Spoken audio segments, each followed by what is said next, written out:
Good morning everyone. Let's start chapter 4 of geography, air. Today we are going to do page 22, that is structure of atmosphere. I have told you about atmosphere. Our earth is surrounded by a huge blanket that is called atmosphere. It is a protective shield that protects us from the harmful rays of sun. If this shield is not there, then what happen? We will baked alive at the daytime and we will be freezed at night. And second thing, the air we breathe, that is also provided by only this sphere. That's why it is very important for our survival. So our atmosphere is divided into 5 layers starting from the earth surface. अगर हम अपने atmosphere को हम देखें तो ये 5 layers से बना हुआ है, 5 लेयर्स में बटा हुआ है. अगर हम इसको अर्थ के सरफेस से हम स्टार्ट करते हैं, then it is troposphere. Troposphere के ऊपर है stratosphere, then mesosphere, then thermosphere and सबसे ऊपर है exosphere. First, troposphere. This layer is most important layer of the atmosphere. Why it is important? Because the air we breathe exists here and its average height is 13 kilometer. Almost all the weather phenomena like rainfall, fog, hailstorm occur in this air. This is troposphere. The average height of this sphere is 13 kilometer. The air we breathe exists here and rainfall, fog, hailstorm occur in this layer. Then comes stratosphere. Above troposphere, the sphere that lies is stratosphere. It extends to the height of 50 kilometer. The height of this sphere is 50 kilometer and this layer is almost free from clouds and associated weather phenomenon, making conditions most ideal for flying aeroplanes. जो हमारे aeroplanes हैं वो इसी sphere पर जो है fly करते हैं और ये फ्री फ्रॉम क्लाउड्स के ऊपर का जो है वो पार्ट है. ठीक है, क्लाउड्स के ऊपर का पार्ट है हमारा. 50 किलोमीटर्स जो है इसका हाइट है और जो हमारे एरोप्लेन्स हैं वो यहाँ पर जो है फ्लाई करते हैं. एंड वन इम्पॉर्टेंट फीचर जो है स्ट्रेटोस्फेयर का, that is it contains a layer of ozone gas. Ozone gas is very important because this is the only gas that protect us from the harmful effects of sun rays. So this was stratosphere. Then comes mesosphere. This is the third layer of the atmosphere. It lies above the stratosphere. Stratosphere के ऊपर है. It extends up to the height of 80 kilometer. Meteoroids burn up in this layer on entering from the space. See, the height of this sphere is 80 kilometer. And it is above the stratosphere. And जो meteoroids होते हैं space से जब इस layer में आते हैं, जब स्पेस से यहाँ पर आते हैं, अर्थ पर आने से पहले इस लेयर में बर्न हो जाते हैं. Then comes thermosphere. In thermosphere temperature rises very rapidly because जैसे जैसे हम ऊपर जाएंगे, टेम्परेचर हम सन के क्लोज होते जाएंगे तो यहाँ पर ऑटोमेटिकली जो एरिया जितना ज़्यादा ऊपर होगा वहाँ पे जो टेम्परेचर है ज़्यादा होता जाएगा. सन के क्लोज होंगे हम तो फिर हम वहाँ पे जो टेम्परेचर है क्या होगा, राइज होगा. So in thermosphere temperature rises very rapidly with increasing height. जैसे जैसे हाइट बढ़ती जाएगी वैसे वैसे टेम्परेचर जो है रैपिडली, बहुत स्पीडली जो है इंक्रीज होगा. Ionosphere is a part of this layer और इस लेयर का एक पार्ट है ionosphere. It extends between 80 to 400 kilometre. तो इसका जो एक्सटेंशन है that is 80 to 400 kilometre. This layer helps in radio transmission. जो हमारा रेडियो ट्रांसमिशन होता है, जो रेज होती हैं सैटेलाइट रेज, वो यहाँ से रिफ्लेक्ट करती हैं. In fact, radio waves transmitted from earth are reflected back to the earth by this layer. जो रेडियो वेव्स जो अर्थ से ट्रांसमिट होकर यहाँ से आती हैं और यहाँ से वापस रिफ्लेक्ट होकर अर्थ पे जाती हैं, वो इसी स्फीयर से होती हैं. नाउ एक्सोस्फीयर, सबसे लास्ट वन, सबसे ऊपर. The uppermost layer of the atmosphere is known as exosphere. This layer has very thin air. यहाँ की जो हवा है वो बहुत थिन होती है. एज वी नो कि जैसे जैसे आपने पढ़ा होगा पहले भी कि जैसे जो एयर है वो जैसे गर्म होती है वो लाइट होती जाती है, उसका वेट लाइट होता जाता है और वो ऊपर की तरफ उठती जाती है. और जो वो गैप आता है उस हवा के नीचे से ऊपर जाने पर जो आसपास की ठंडी हवा होती है वो आकर उस गैप को फिल करती है. ठीक है, तो यहाँ की जो जितना ऊपर है ये उसकी जो हवा है, जो एयर है, उतनी थिन होती है. और यहाँ पे कौन सी गैसेस मिलती हैं? Helium and hydrogen float into the space from here. Now weather and climate. Is it going to rain today? Will it be bright or sunny today? How many times have we heard this from anxious cricket fans speculating the fate on a one-day match? आपने ये बहुत बार चीज़ें सुनी होंगी. जो cricket के fan होते हैं, क्रिकेट गेम स्पोर्ट के जो फ़ैन होते हैं, वो जब वनडे मैच आता है तो वो लोगों का डिस्कशन ये होता है कि आज बारिश तो नहीं होगी, आज ब्राइट होगा या सनी होगा, कैसा होगा, क्लाउडी होगा, कैसा होगा मौसम. Because they are cricket fans and they want to enjoy the match.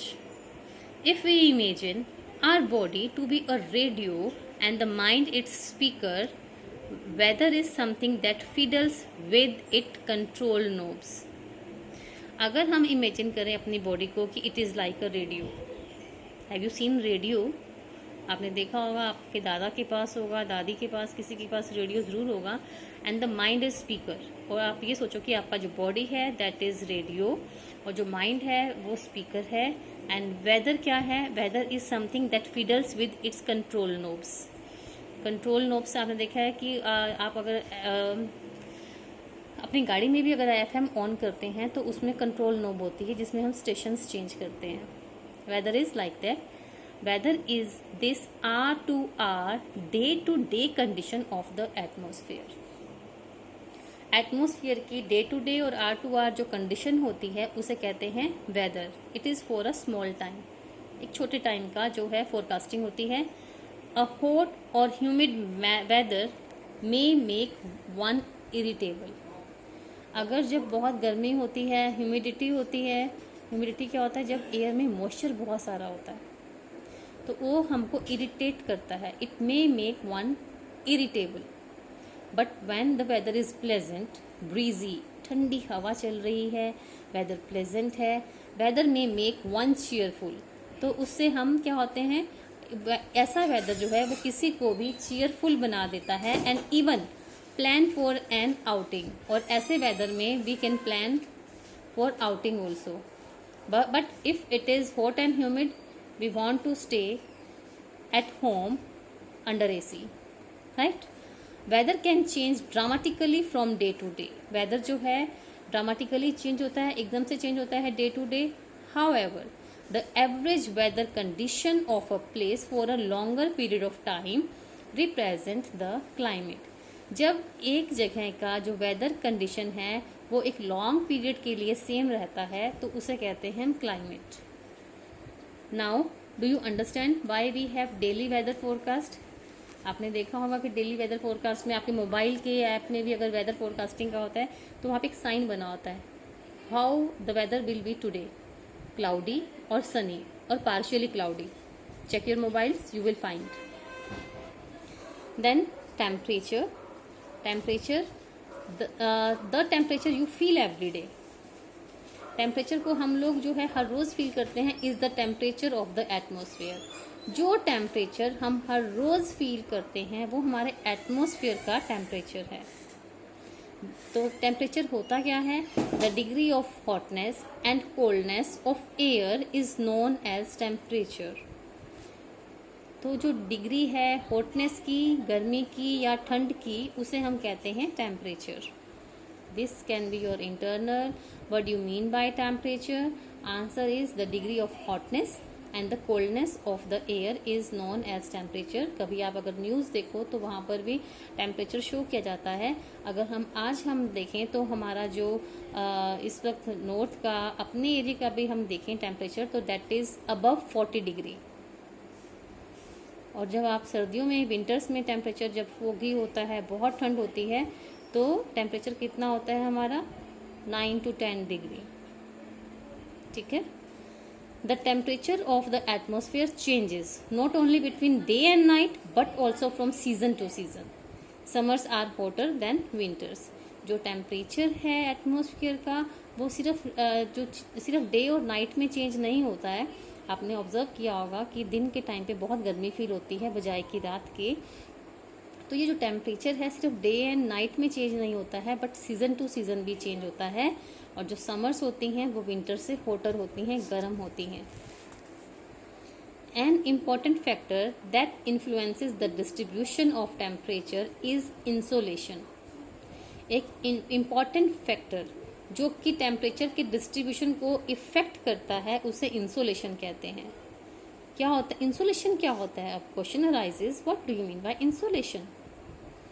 Insolation is the incoming solar energy intercepted by the earth.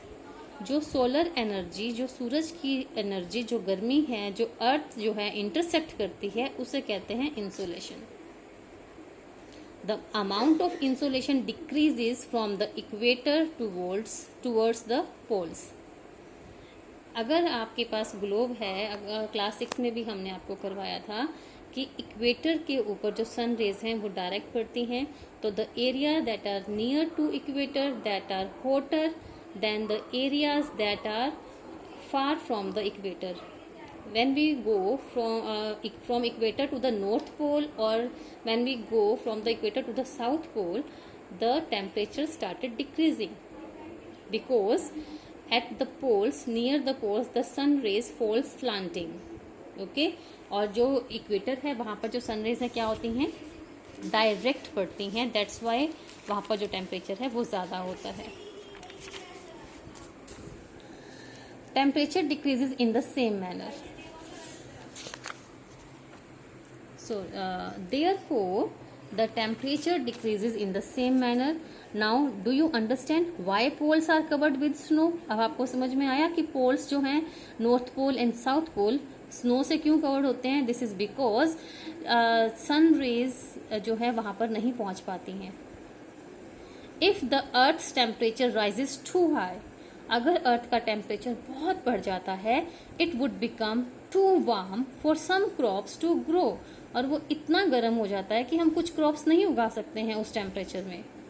Temperature in cities is much higher than that of villages. Cities का temperature गांव के temperature से ज़्यादा high होता है, because cities में greenery कम होती है एंड पॉल्यूशन ज़्यादा होता है. फैक्ट्रीज हैं, व्हीकल्स हैं, there are so many things that increases the temperature of the cities. The concrete and the metals in buildings. Reason क्या है? जो कॉन्क्रीट एंड मेटल्स यूज़ किए जाते हैं बिल्डिंग्स में, and the asphalt, the roads, और जिससे सड़क बनती है, gets heated up during the day. तो ये जो मेटल है, जो कॉन्क्रीट है, और ये जो रोड मटेरियल है, वो दिन के समय बहुत गर्म हो जाता है. और जो हीट है ये रात को फिर यहाँ से रिलीज होती है. That's why cities are more hotter than villages. Also the crowded high rise buildings of cities trap the warm air.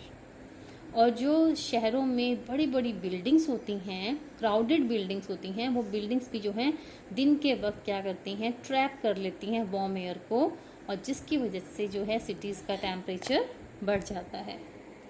There was a time when गांव में जो है कच्चे घर होते थे and they were colder than the पक्का house. Ask your दादी, शी विल टेल कि जब वो गांव में रहती थी, जब वहाँ पे कच्चा घर होते थे, क्या वहाँ पे इतनी गर्मी होती थी? Find out the question, find out the answer, sorry. So I hope आपको इतना समझ में आ गया होगा. If there is any confusion you can call me any time. Till then good bye.